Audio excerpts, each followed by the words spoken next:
Okay, so we're diving into Romans 12:18. Right. And,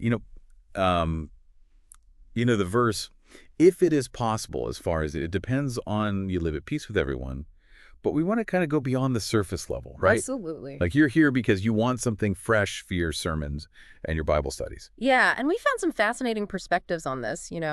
It's easy to get caught up in like the what of the verse, Hmm. but several pastors really emphasize like the how. Hmm. For example, Faith Church had this brilliant analogy about hiring a professional A warrior. professional worrier. Yeah, Okay, I've never heard that one before. right. The idea is like, why waste your energy on things you can't control? Hmm. Instead of letting worry consume you, Yeah. imagine delegating that stress to someone else. This frees you up to focus on what you can control, your own actions and reactions, Mm. you know? So it's a way of taking personal responsibility for peace, Yes, even in situations where you might feel powerless. exactly. Okay. It's about recognizing that while you can't force others to be peaceful, you can choose peace for yourself. Right. And that choice has a ripple effect, Yeah, I like that. you know? Focusing on our own sphere of influence, that's good. Yeah. It's a great way to make Romans 12:18 practical. Yeah. Something people can actually apply in their daily lives. Absolutely. Speaking of practical applications, Yeah. Faith Church also used this incredibly relatable story about a pastor and his wife arguing over luggage. Oh, yeah. That classic travel stress scenario. You see that all the time. Right. And the point wasn't about avoiding conflict altogether, because let's face it, that's impossible, Right. but about how quickly things can escalate, even over something seemingly trivial. Yeah. And they use that as a springboard to talk about de-escalation techniques Okay. and the importance of choosing your battles. So smart. Yeah. It's not just about like the big dramatic conflicts. Right. It's about those everyday choices that we're making that contribute to a peaceful atmosphere, whether at home or in our congregations or whatever. Yeah, and that brings us to the deeper why behind striving for peace. Right.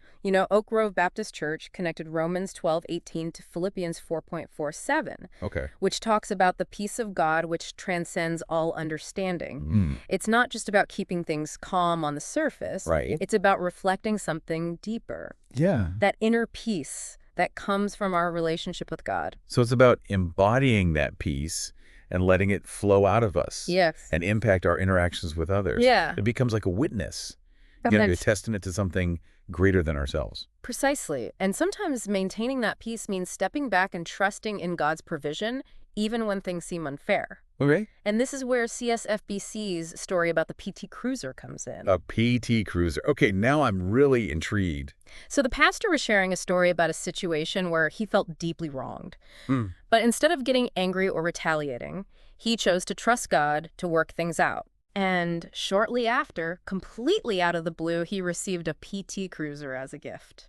Wow. Yeah. Talk about a memorable illustration. That's a good one. Right. It illustrates how choosing peace doesn't mean being passive or letting people walk all over you. Mm. It's about having faith that God is in control and will ultimately provide what we need.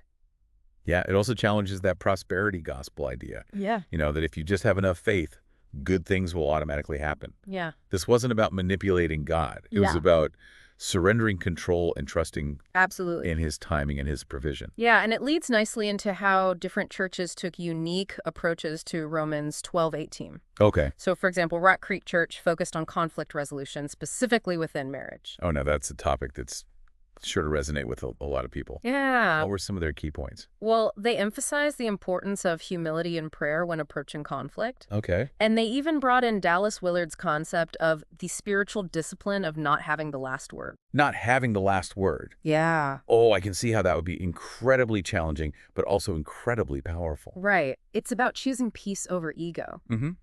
even when it's hard. Imagine the conversations that could spark in a marriage Bible study Oh, yeah. about that. It completely shifts the dynamic Absolutely. from winning an argument Yeah. to fostering understanding and reconciliation. And it ties back to that idea of personal responsibility again. Right. We can't control what our partner says or does, Right. but we can control our own reactions Mm-hmm. and choose to de-escalate rather than fuel the fire. Which leads us to another challenge. Yeah. How do we live peacefully in a world that feels increasingly divided? And that's where Menlo Church's approach was fascinating. Okay. They acknowledge the difficulty of living out Romans 12:18 in today's climate, Yeah. but they encourage their congregation to lead with love and understanding, even when engaging in tough conversations. That's so crucial, especially now, you know? Mm-hmm. It's easy to get caught up in the anger and the divisiveness. Yeah. But as Christians, we are called to be peacemakers. Absolutely. And that means being willing to engage with people who hold different viewpoints, All right. to truly listen with empathy, and to seek common ground. It's not about compromising our beliefs or pretending that differences don't exist. Right. It's about finding a way to coexist peacefully and respectfully, even amidst disagreement. And that's where the connection between peace with others and peace with God becomes so powerful. Yeah. Several pastors drew parallels between the two, arguing that true peace comes from aligning ourselves with God's will. So they reference Galatians 5.22223, the fruit of the Spirit. Yes. It's a reminder that peace isn't something we manufacture on our own. It's a gift from God Right. that flows naturally when we're living in accordance with His will. It's like a ripple effect. When we have that inner peace that comes from our relationship with God, it radiates outward and influences how we interact with the world around us. So if peace is a fruit of the Spirit. What's fascinating is how do those other fruits contribute to a peaceful life? Okay. Patience, kindness, gentleness, faithfulness, self-control. How do those virtues work together to create a more peaceful reality, both within ourselves and in our communities? That's a great question, and honestly, one I've grappled with myself, you know? It's easy to talk about peace in abstract terms, Yeah. but how does it actually play out in those messy, complicated relationships? Right. Yeah, it's like we have this toolbox full of spiritual tools, you know? Right. And we need to learn how to use them effectively to build that foundation of peace. You know, take patience, for instance. Yeah. It's so easy to lose our cool when we're dealing with difficult people, Oh, yeah. but patience allows us to respond thoughtfully instead of reacting impulsively. It's like that space between stimulus and response, Yeah. you know, Yeah. that gives us the power to choose. Exactly. Instead of letting our emotions just dictate our actions. Yeah, Patience allows us to tap into that deeper peace that comes from God. absolutely. And what about kindness? It seems so simple. Yet it can be incredibly disarming in the face of conflict. Yeah, it's like extending an olive branch, a gesture of goodwill that can soften even the hardest hearts. One pastor described kindness as like a form of spiritual warfare, you know, actively combating the negativity and hostility that can so easily take root. Right. It's about intentionally choosing love over judgment, understanding over condemnation. And gentleness. Yeah. How does that fit in? Because sometimes we do need to speak truth, Yeah. even when it's hard. Gentleness isn't about being passive or avoiding difficult conversations. Okay. It's about speaking the truth in love, choosing our words carefully, and recognizing that sometimes silence is the most powerful response. That reminds me of Dallas Willard's idea of not having the last word. Yes. It's so countercultural, you know? It is. But it speaks volumes about our willingness to prioritize peace over ego. It's about recognizing that sometimes the most peaceful thing you can do is simply listen. To truly hear and understand another person's perspective, even if you don't agree with it. Okay, so we've got patience, kindness, gentleness. What about faithfulness? Yeah. How does that tie into living at peace with others? Well, faithfulness is the bedrock of trust. Right. And trust is essential for peace. When we are faithful in our relationships, Yeah. when we keep our promises and follow through on our commitments, Right. it creates a sense of security and stability. It's like knowing that you can rely on someone. Yeah. That they have your back, even when things get tough. You know, Right. it reduces anxiety and fosters a sense of mutual respect. Yeah, and of course we can't forget self-control. Oh, absolutely. That's a huge one. Yeah. Especially when emotions are running high. It's about managing our anger, our Yeah, frustration, yeah. our hurt, Yeah. so that we don't say or do things that we'll regret later. It's about pausing before we react, Yeah.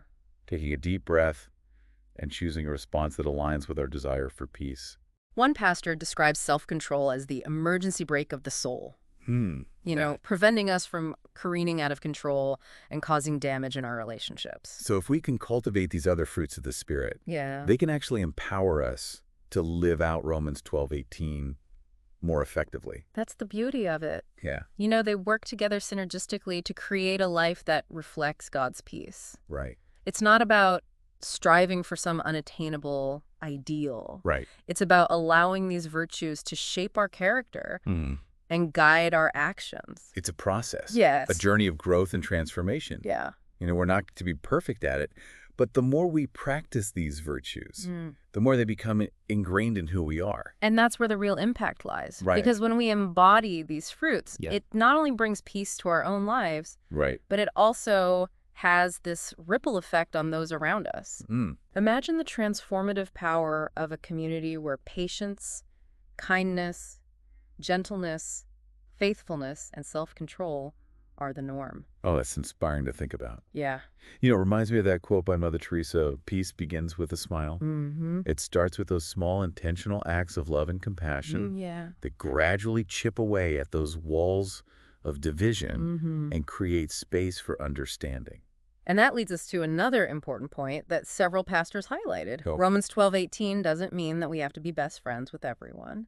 That's a really important distinction. It is. Because I can see how people might misinterpret that verse to mean that we have to, force artificial harmony. Right. Or pretend that differences don't exist. Exactly. It's not about erasing individuality or suppressing healthy conflict. It's about finding a way to coexist peacefully, even with people we might not agree with, or even, very much. It's about recognizing the inherent dignity and worth of every human being. Yes. Regardless of their beliefs or behaviors. Absolutely. And treating each other with respect, seeking to understand different perspectives, and choosing our words and actions carefully. It's about building bridges instead of walls. Even in a world that often feels determined to tear us apart.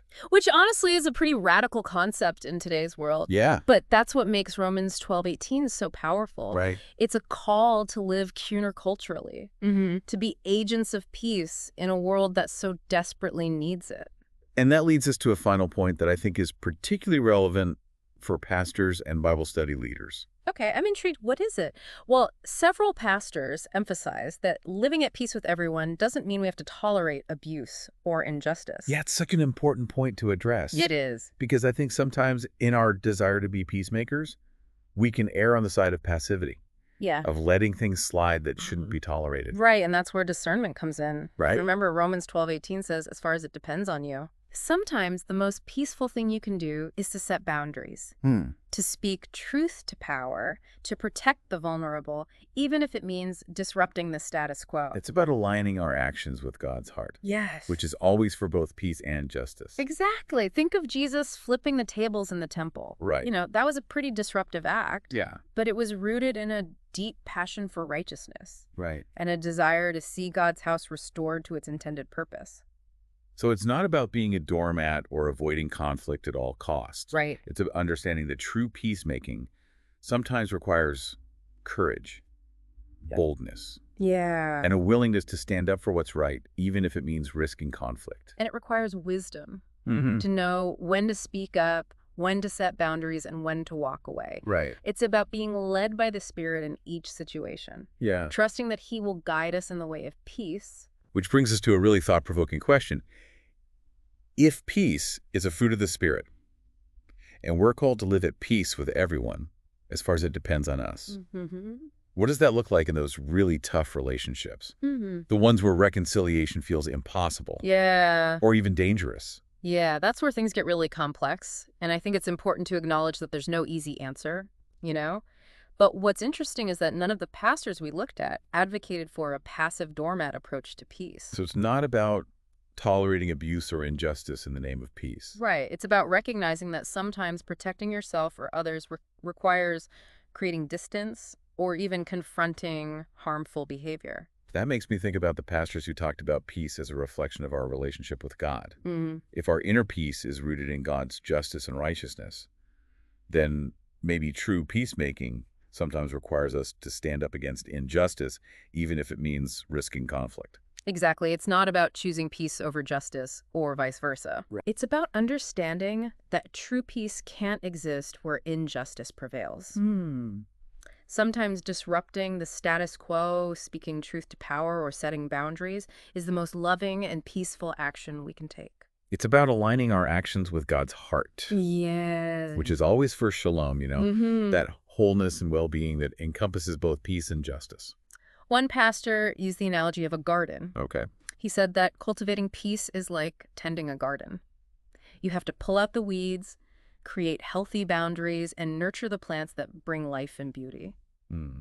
Sometimes that means making tough choices, Right. even if it means sacrificing some short-term harmony for the sake of long-term flourishing. I love that. Yeah. It speaks to the intentionality and the discernment Absolutely. required in pursuing peace. Yes. It's not about passively hoping for the best. It's about actively engaging in the process of creating a more peaceful reality. And that requires us to develop a deep understanding of what true peace looks like. Which brings us back to that connection between peace with others and peace with God.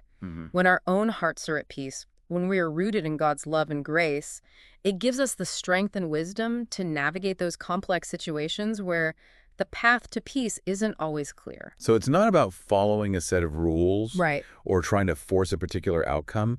It's about being led by the Spirit in each unique situation, trusting that He will guide us in the way of peace, even when it's messy and challenging. Precisely, and that's what makes Romans 12:18 such a rich and challenging verse, you know?